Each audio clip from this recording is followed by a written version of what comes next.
দর্শক সবার প্রতি শুভকামনা জানিয়ে শুরু করছি এনটিভির নিমন্ত্রণে। আপনাদের সঙ্গে আছে আমি নুসাত সাওম।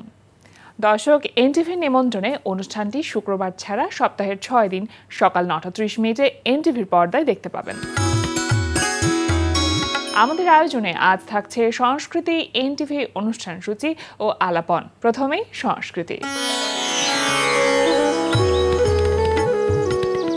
আলিয়াস প্রসেসের লা গ্যালারিতে অনুষ্ঠিত হচ্ছে ফারজানা ববির দ্বিতীয় একক চিত্রকলা প্রদর্শনী sound within stillness, Farzana Rahman Bobby. প্রতিদিন বিকেল 3টা থেকে রাত 9টা এই সময়ের প্রদর্শনী চলবে 8 নভেম্বর পর্যন্ত।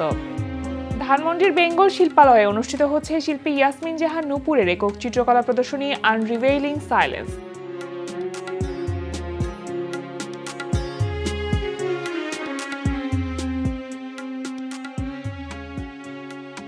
প্রদর্শনী চলবে 22 নভেম্বর পর্যন্ত। এবার এনটিভি অনুষ্ঠান সূচি। এবার জানিয়ে দিচ্ছি এনটিভির আজ রাতের বিশেষ বিশেষ অনুষ্ঠানগুলির সময়সূচি। সন্ধ্যা 6:15 থাকছে সমসাময়িক বিষয় নিয়ে অনুষ্ঠান সংলাপ প্রতিদিন।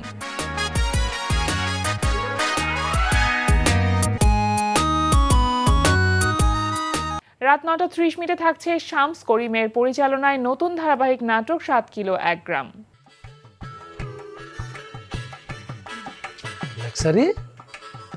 তুমি না কোমায় আসিলাম তো, কোমাইছিলাম। কোমায় থাকতে এই একটা স্বপ্ন দেখছি যে আব্বার লগে মোবাইল কথা কইতেছি, মোবাইল চাইছি আর কি। মোবাইলের দাম হই না, আব্বা আমার একটা থাবর মারছে, আমি থাবর খেয়ে দিছি, দৌড় দিয়ে একেবারে গাছে উঠে গেছি। গাছে উঠা দেখতেছি তুমি কোন থেকে জানি সাদা একটা ঘুরে রাস্তার মতো করে টকবক টকবক টকবক করে আইতাছে। হ্যাঁ হ্যাঁ, তারপর তুমি আইতাছি লেকচারি গাছে তো নামো, এই দেখো আমি তোমার মোবাইল লয়ে আইছি। আনছে এই যে ফল ফলা দে, মোবাইল আনে নাই। কই যাও? রাত 11:30 সরাসরি সম্প্রচার হবে টক শো এই সময়।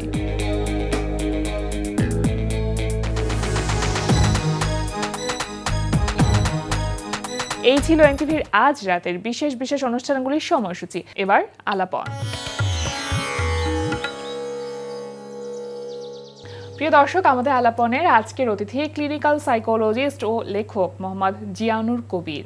শুভ সকাল ভাইয়া, কেমন আছেন? জি ভালো আছি। আজকে আপনার সাথে যে বিষয়টি নিয়ে কথা বলতে চাইবো সেটা হচ্ছে আপনার লেখা একটি বই খুব সম্প্রতি প্রকাশিত হয়েছে, আবেগ আয়ত্তে রাখার কৌশল। কেন মনে হলো এই বইটি প্রকাশ করা দরকার? আচ্ছা, আমি তো মনোবিজ্ঞানী হিসাবে মানুষের আবেগ, আচরণ এবং অনুভূতি নিয়ে দীর্ঘ 2 যুগের কাছাকাছি কাজ করতেছি, প্রায় 2 যুগ বলতে 20 বছরের বেশি। আচ্ছা, তো এই কাজ করতে গিয়ে দেখছি যে বিদেশে কিন্তু অনেক ধরনের সেলফ হেল্প বই থাকে, ইংলিশ ভাষায় অনেক ধরনের বই আছে, কিন্তু সাধারণ বাঙালি বা বাংলাদেশি মানুষদের জন্য আবেগ সম্পর্কিত বাংলায় তেমন কোনো বই নেই। এবং সবাই বলে যে তোমার রাগ ম্যানেজ করো, জেদ কমাও, তোমার হচ্ছে মন খারাপ ভালো করো, কিন্তু কিভাবে করবে মানুষ তো প্রক্রিয়াগুলো জানে না।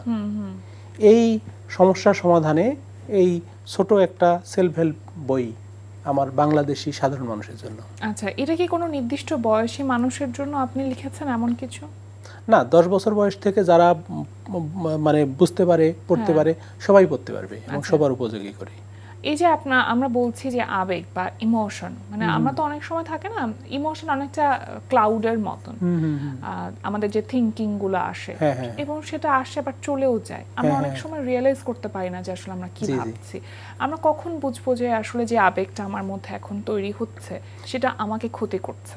আবেগ তো সারাক্ষণই তৈরি হয়, আপনি আমি আবেগ আমাদের মধ্যে থাকবেই, কিন্তু আবেগটা যখন অতি বাড়াবাড়ি হয়ে যায়, এটা লিমিট ক্রস করে যায়, তখন এইটা আমাকে রেগুলেট করতে হয়। আচ্ছা, লিমিট ক্রস করে রেগুলেট না করি তাহলে ধরেন বড় ধরনের একটা ক্ষতির আশঙ্কা থেকে যায়। রাগটা স্বাভাবিক একটা আবেগ, যদি উদাহরণস্বরূপ আমি বলি, কিন্তু রাগ আপনার ভিতর থাকবেই, কিন্তু এই রাগ যদি অতি বাড়াবাড়ি হয়ে যায়, রাগের কারণে হয়তো কাউকে মারধর করা হলো বা নিজের কোনো ক্ষতি করা হলো বা জিনিসপত্র ভাঙচুর করা হলো, এগুলো কিন্তু আবেগের বাড়াবাড়ির কারণেই হয়। আচ্ছা, তো সেটা তো এমন না যে শুধুমাত্র রাগের ক্ষেত্রে, অন্যান্য অনুভূতির ক্ষেত্রে, মন খারাপের ক্ষেত্রে এরকম হতে পারে। মন খারাপ করে মানুষ নিজের ক্ষতি করে ফেলতে পারে, অথবা কাজকর্ম থেকে গুটিয়ে নিতে পারে।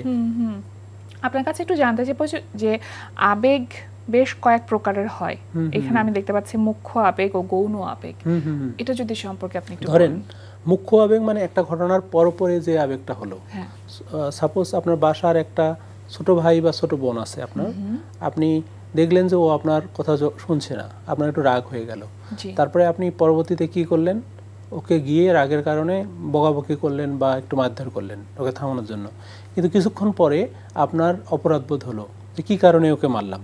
তার মানে রাগও একটা আবেগ, অপরাধবোধও একটা আবেগ। রাগের কারণে যে সেকেন্ডারি আবেগটা হলো এটা হচ্ছে সেকেন্ডারি আবেগ, এটা। আর প্রাইমারি আবেগ হচ্ছে প্রথমে যে আবেগটা আসলো, একজন মানুষ আপনাকে কষ্ট দিল, আপনার প্রথমে কিন্তু মন খারাপ হবে, মন খারাপের কিছুক্ষণ পরে হয়তো অন্য একটা আবেগ আসবে পরিস্থিতি অনুসারে, সেটা হচ্ছে সেকেন্ডারি আবেগ। প্রথম যেটা আসবে এটা হচ্ছে প্রাইমারি আবেগ। এই বইটি লিখতে গিয়ে আপনার নিশ্চয়ই অনেক রিসার্চ করতে হয়েছে নিঃসন্দেহে। আবেগের মনোবৈজ্ঞানিক যে মতবাদ সেটা নিয়েও আপনি এখানে লিখেছেন, সেটা সম্পর্কে একটু জানতে চাই। সংক্ষেপে আছে আবেগের মনোবৈজ্ঞানিক মতবাদ, একদম প্রথমের দিকেই আছে। এখানে হচ্ছে আবেগের জেমস ল্যাং এবং ক্যাননবার্গের মতবাদ আছে, এগুলো একটু বেশ কঠিন সাধারণ মানুষের জন্য বোঝা। হ্যাঁ, তবে যদি একটু মানে সহজ করে বুঝিয়ে দেন। হ্যাঁ, কিভাবে আবেগটা তৈরি হয়, আবেগের সাথে আসলে আমাদের আচরণের সম্পর্ক কি, একটা চিন্তা হওয়ার পরে কিভাবে আবেগ আসে।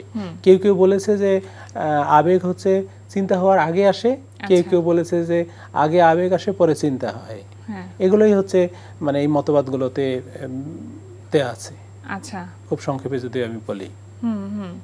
আচ্ছা, এখানে একটি কেস স্টাডি আপনি দিয়েছেন এবং কেস স্টাডি অনুযায়ী আবেগটাকে ব্যাখ্যা করেছেন। জি জি, সেই কেস স্টাডি সম্পর্কে একটু জানতে চাই। আচ্ছা, কেস স্টাডি বলতে এখানে হাজব্যান্ড ওয়াইফের একটা গল্প আছে, এই গল্পটা দিয়েই হচ্ছে আপনার পুরো বইটা লেখা।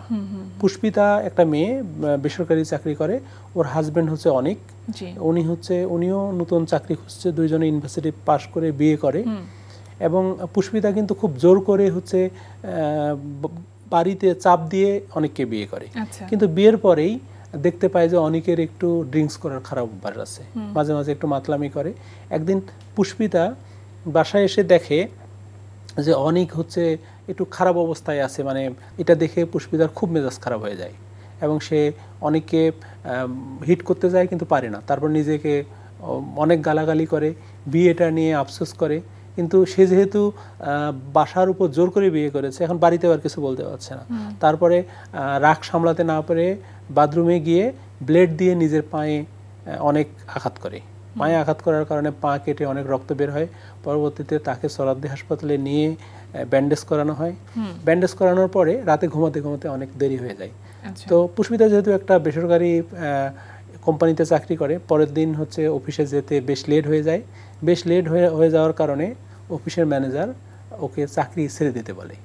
তার মানে এইখানে বোঝাচ্ছে যে একটা আবেগ হয়ে গেলে শুধু সম্পর্ক না, চাকরি থেকে শুরু করে একটা আবেগের বাড়াবাড়ি হয়ে গেলে চাকরি থেকে শুরু করে সব ক্ষেত্রেই সমস্যা হয়। আর পরের ঘটনাগুলোতে এই অনেক আর হচ্ছে যে আমাদের গল্পের নায়িকা পুষ্পিতা, এনারা কিভাবে এনাদের আবেগগুলো ম্যানেজ করে বের হয়ে আসে। নিয়ন্ত্রণ বলি না আমরা আসলে, কারণ নিয়ন্ত্রণ আসলে আবেগ হয় না, আবেগ থাকবেই। আবেগ হচ্ছে রেগুলেশন, জাস্ট হচ্ছে ফ্যানের রেগুলেটরের মতো কমানো বাড়ানো, এই টেকনিকগুলো দিয়ে। যেটা আপনি যে কেস স্টাডির কথা বলেন, এটা কি রিয়েল লাইফ স্টোরি নাকি? রিয়েল লাইফ স্টোরি, কিন্তু এখানে জাস্ট ছদ্মনামে আছে। আচ্ছা, এবার একটু জানতে চাইবো যে আবেগ আয়ত্তে রাখার যে কৌশলগুলো সম্পর্কে, সেগুলো সম্পর্কে, যে কিভাবে আসলে আমরা কৌশলগতভাবে আবেগ ম্যানেজ করতে পারি, আয়ত্তটা করতে পারি। হ্যাঁ, প্রথমে হচ্ছে বুঝতে হবে আমার কোন ধরনের আবেগ আসছে। এটা রাগ, জেদ, ক্ষোভ, আমরা বেশিরভাগ মানুষ কিন্তু বুঝি না, আবেগ আসে এবং গুরুত্ব দেই না। তাহলে প্রথম ব্যাপারটা হচ্ছে আবেগটাকে বোঝা।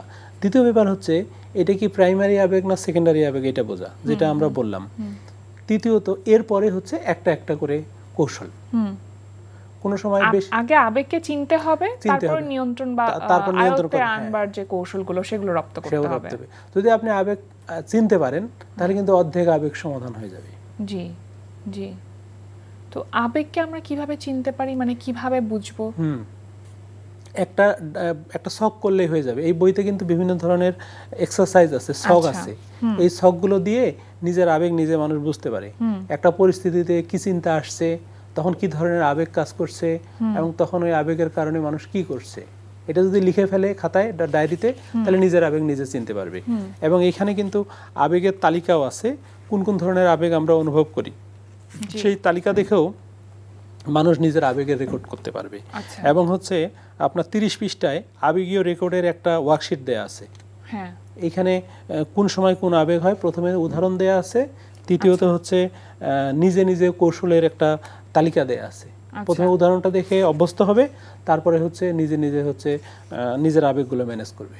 আচ্ছা, এখানে একটি জায়গাতে লেখা আছে যে অন্যদের ম্যানিপুলেট বা কারসাজি করা, যখন আমি বুঝতে পারবো যে কেউ আমাকে ম্যানিপুলেট করার চেষ্টা করছে, ঠিক সেই মুহূর্তে আসলে আমার করণীয়টা কি হবে? সেই মুহূর্তে অন্যদের ম্যানিপুলেট বা কারসাজি করে কারা? যারা হচ্ছে আবেগীয় তীব্রতায় ভোগে, তারা অল্পতেই অন্যদের হচ্ছে ম্যানিপুলেট করতে চায়।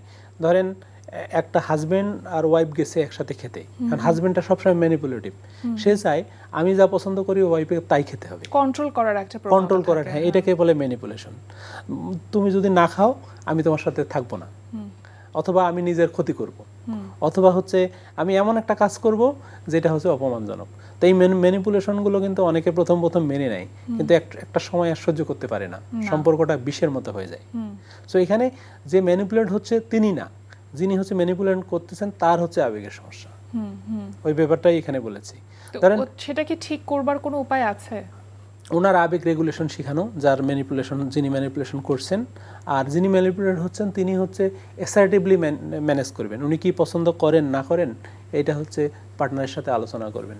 আচ্ছা, আর পার্টনারের যদি আবেগীয় তীব্রতা খুব বেশি হয় তাহলে এনারা আলোচনায় হবে না, ওনার আসলে প্রফেশনাল সহায়তা লাগবে আবেগ ম্যানেজ করার জন্য।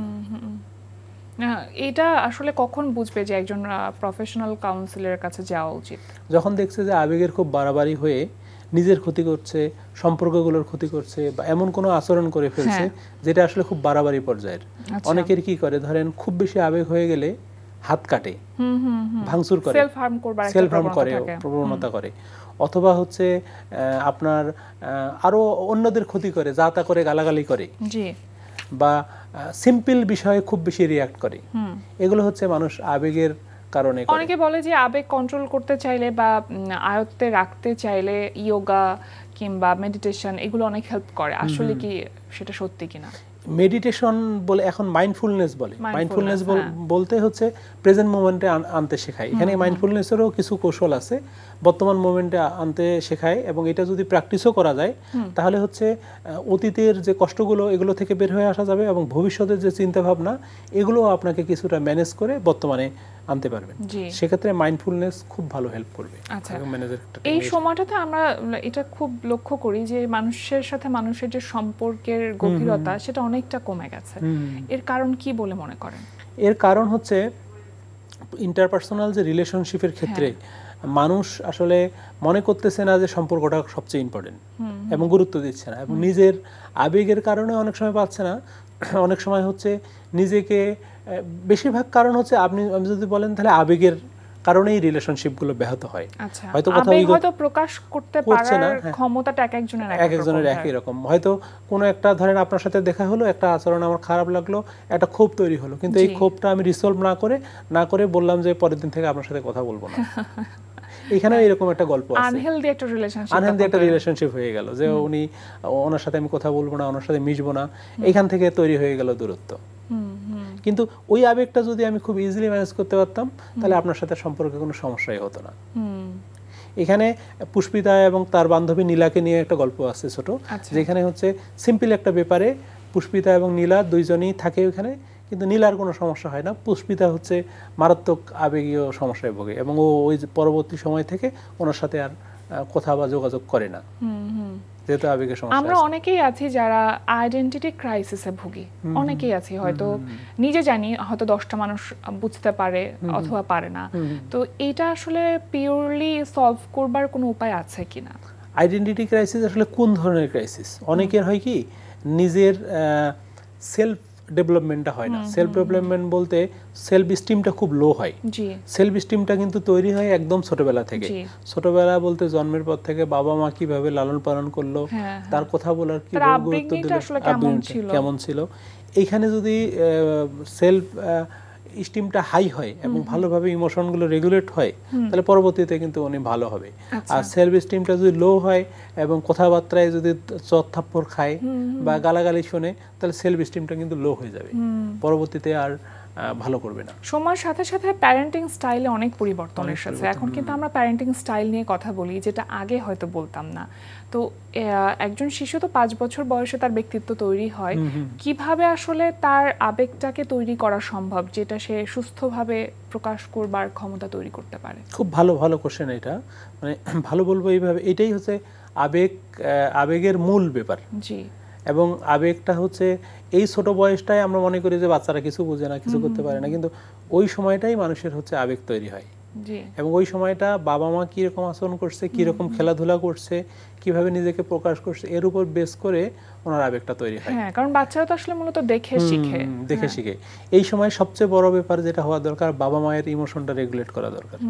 বাবা মারা অল্পতেই রিয়াক্ট করে ফেলে সিম্পল একটা ব্যাপারে। বাচ্চারা তো দোষ করে না, বাচ্চারা করে ভুল করলে কি শাস্তি হয় কারো? জি। দোষ করলে শাস্তি হয়। তো বাচ্চারা প্রচেষ্টা করবে, ভুল করে শিখবে। হয়তো একটা ছোট, কিন্তু এই ভুলগুলোকে বাবা মারা যদি খুব রিয়াক্ট করা শুরু করে তাহলে বাচ্চারা কিন্তু প্রচেষ্টা করা বন্ধ করে দিবে। বন্ধ করে দিলে নতুন কিছু শিখবে না এবং ওদের ডেভেলপমেন্টটা কিন্তু থেমে থাকবে। সো এই জায়গায় ভুল করলেও বাবা মাদের খুব হাসি মুখে রিয়াক্ট না করে ওই জায়গাটা, আর এখনকার বাচ্চারা তো অনেক সেনসিটিভ, সুতরাং সেই জায়গাটাতে একটু কেয়ারফুলি হ্যান্ডেল করাটা দরকার। খেলাধুলারও তো জায়গা নেই। হ্যাঁ, সেটাই। ভাই, একেবারে শেষের দিকে চলে এসেছি। অনেক গুরুত্বপূর্ণ তথ্য আপনি আজকে আমাদের সাথে শেয়ার করেছেন, সেজন্য আপনাকে অসংখ্য ধন্যবাদ। আর আজকে আমাদের আয়োজনে এসেছেন, অশেষ কৃতজ্ঞতা। আপনাকে ধন্যবাদ এবং এনটিভির সকল দর্শকবৃন্দকে ধন্যবাদ। প্রিয় দর্শক, আমরা চলে এসেছি অনুষ্ঠানের শেষ প্রান্তে। অনুষ্ঠান সম্পর্কে আপনার মতামত জানাতে মেইল করুন ntvnimontrone@ntvbd.com। বিশ্বের যে কোনো প্রান্ত থেকে যে কোনো সময় এনটিভি নিমন্ত্রণে দেখতে ভিজিট করুন আমাদের পূর্ণাঙ্গ ওয়েব পোর্টাল www.ntvbd.com। এছাড়া এনটিভির সব জনপ্রিয় অনুষ্ঠান ও খবরের আপডেট পেতে ভিজিট করুন আমাদের ইউটিউব চ্যানেল ও ভেরিফাইড ফেসবুক পেজে। সবার মঙ্গল কামনায় আজকের মতো এখানেই শেষ করছি। সবাই ভালো থাকুন, সুস্থ থাকুন, সুন্দর হোক আপনার প্রতিটি মুহূর্ত।